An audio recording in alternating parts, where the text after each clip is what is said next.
നമസ്കാരം. ഫാസ്റ്റ് ന്യൂസിലേക്ക് സ്വാഗതം. ആർഎസ്എസ് ബന്ധം ആരോപിച്ചുള്ള വി.ഡി. സതീഷിന്റെ പ്രസ്താവന ശുദ്ധ അസംബന്ധമെന്ന് മുഖ്യമന്ത്രി പിണറായി വിജയൻ. അന്ന് കണ്ണൂരിലുള്ള എല്ലാവർക്കും ആർഎസ്എസിനെ എതിർത്തത് ആരാണെന്നറിയാമല്ലോ എന്നും നുണയാണല്ലോ പ്രധാനമായും പ്രചരിപ്പിക്കുന്നതെന്നും മുഖ്യമന്ത്രി.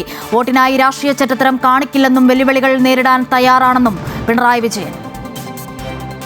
ബി ഗോപാലകൃഷ്ണന്റെ വിദ്വേഷ പരാമർശത്തിൽ 2 മാസത്തിനകം നടപടിയെടുക്കണമെന്ന് ഹൈക്കോടതി. മാതൃകാ പെരുമാറ്റച്ചട്ടം എന്തിനെന്നും ഇതുവരെ എന്ത് നടപടി സ്വീകരിച്ചുവെന്നും ചോദ്യം. നടപടി തുടങ്ങിയെന്ന് തെരഞ്ഞെടുപ്പ് കമ്മീഷന്റെ മറുപടി. 2 മാസത്തിനകം നടപടി പൂർത്തിയാക്കാൻ കോടതി നിർദ്ദേശം. ബി ഗോപാലകൃഷ്ണന്റെ വിദ്വേഷ പരാമർശം നാടിനെ അപരമത വിദ്വേഷത്തിലേക്ക് എത്തിക്കാനുള്ള നീക്കമാണെന്ന് മുഖ്യമന്ത്രി പിണറായി വിജയൻ. എങ്ങനെയാണ് അത്തരത്തിലുള്ള പ്രസ്താവന നടത്താൻ കഴിയുന്നത്? നമ്മുടെ നാട് മതനിരപേക്ഷതയുടെ വിളനിലം. ഏതെങ്കിലും ഒരു മതവിഭാഗത്തിൽപ്പെട്ടവർക്ക് മാത്രമേ മത്സരിക്കാനും ജയിക്കാനും കഴിയൂ എന്ന് കരുതുന്നത് ശരിയല്ലെന്നും മുഖ്യമന്ത്രി. സർക്കാരിനെതിരെ വീണ്ടും അഴിമതി ആരോപണം. പുതിയ അഴിമതി പുറത്തുവിട്ട് കോൺഗ്രസ് നേതാവ് രമേശ് ചെന്നിത്തല. സഹകരണ വകുപ്പിൽ 700 കോടിയുടെ അഴിമതിയെന്ന് ചെന്നിത്തല. കേരളത്തിലെ സഹകരണ സംഘങ്ങൾക്ക് പൊതു സോഫ്റ്റ്വെയർ നൽകുന്നതിന് TCS നൽകിയ കരാർ റദ്ദാക്കി.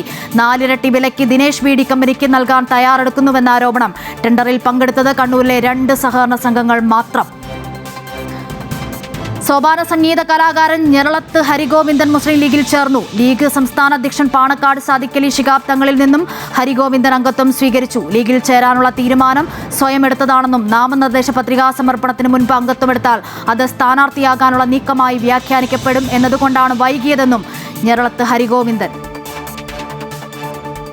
രാജ്യത്ത് ഇന്ധന വില വർധനവ് നേരിടാൻ നടപടിയുമായി കേന്ദ്ര സർക്കാർ. എക്സൈസ് തീരുവ വെട്ടിക്കുറച്ചു. പെട്രോളിന്റെ എക്സൈസ് തീരുവ 10 രൂപ കുറച്ചു. ഇതിലൂടെ വിപണിയിൽ പെട്രോളിന്റെയും ഡീസലിന്റെയും വില പിടിച്ചു നിർത്താനാകുമെന്ന് കേന്ദ്ര പെട്രോളിയം മന്ത്രി ഹർദീപ് സിംഗ് പുരി. പശ്ചിമേഷ്യൻ സംഘർഷത്തിന്റെ പശ്ചാത്തലത്തിൽ പ്രധാനമന്ത്രി നരേന്ദ്രമോദിയുടെ അധ്യക്ഷതയിൽ മുഖ്യമന്ത്രിമാരുടെ യോഗം ഇന്ന്. വീഡിയോ കോൺഫറൻസിലൂടെ പ്രധാനമന്ത്രി മുഖ്യമന്ത്രിമാരുമായി സംവദിക്കും. കേന്ദ്ര സർക്കാർ സ്വീകരിച്ച നിലപാടുകളും സംസ്ഥാന തലത്തിലുള്ള തയ്യാറെടുപ്പും വിശദമായി ചർച്ച ചെയ്യും. ഹോർമൂസ് കടലിടുക്കിലൂടെ കൂടുതൽ ചരക്ക് കപ്പലുകൾ എത്തിക്കാൻ നീക്കം തുടർന്ന് ഇന്ത്യ. മോഹൻലാലിന് ആശ്വാസം. വ്യക്തി അവകാശങ്ങൾ ലംഘിക്കുന്ന സോഷ്യൽ മീഡിയ ലിങ്കുകൾ നീക്കണമെന്ന ആവശ്യം അംഗീകരിച്ച് ഡൽഹി ഹൈക്കോടതി. ലിങ്കുകൾ നീക്കാൻ സോഷ്യൽ മീഡിയ പ്ലാറ്റ്ഫോമുകൾക്ക് നിർദ്ദേശം.